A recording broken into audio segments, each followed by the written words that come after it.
ফুলবাড়িয়া উপজেলার এনায়েতপুর ও টাঙ্গাইলের ঘাটাল সীমান্তের এক বিস্ময়কর ঐতিহাসিক জায়গা গুপ্ত বৃন্দাবন। এখানেই দাঁড়িয়ে আছে শতবর্ষীয় কৃষ্ণ তামাল গাছ, যাকে স্থানীয়রা বলেন প্রেম আর মানতের বৃক্ষ। কথিত আছে দাপর যুগে রাধাকৃষ্ণ এখানে প্রেমলীলায় মত্ত হতেন। সেই থেকে গাছটির প্রতি ভক্তদের অনুরাগ আজও অটুট। গাছের প্রতিটি ডালে ঝুলছে অসংখ্য লাল ফিতা, ভক্তদের মানতের চিহ্ন। কেউ সন্তান চায়, কেউ চায় প্রিয়জনের ভালোবাসা। অনেকে বিশ্বাস করেন এই গাছ তাদের মনোবাঞ্ছা পূরণ করে। তুলসী রানী চৌধুরী যেমন সন্তানের আশায় মানত করে পরে পুত্র সন্তান পেয়ে আবার ফিরেছেন তমালতলায় কৃতজ্ঞতা জানাতে। এমন অগণিত গল্পে মোড়া এই গাছ যেন হয়ে উঠেছে জীবন্ত ইতিহাস। আসছিলাম 5-7 বছর আগে, তখন মনের মধ্যে ইচ্ছা ছিল যে আমার যদি কোনোদিন একটা পুত্র সন্তান হয় আমি তাদেরকে বস্ত্র দান করবো। তা আমার মনের আশা পূরণ হয়েছে।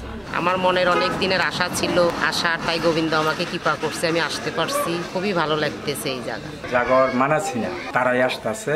আর পূজা গেল তো এই কার্তিক মাস শুরু হইলে দাম মাস হবে, তখনই ভক্তবৃন্দ আগমন বেশি হবে। গুপ্ত বৃন্দাবনের ত্রিমোহনায় এখন নিয়মিত পর্যটকদের ভিড়। কেউ ছবি তোলে, কেউ আড্ডা দেয়, কেউ শুধু ছায়াতলে বসে শান্তি খোঁজে।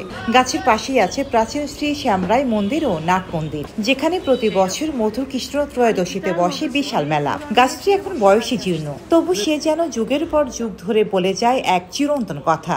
ভালোবাসা, বিশ্বাস আর ভক্তি মানুষকে এক সুতোয় বাঁধে।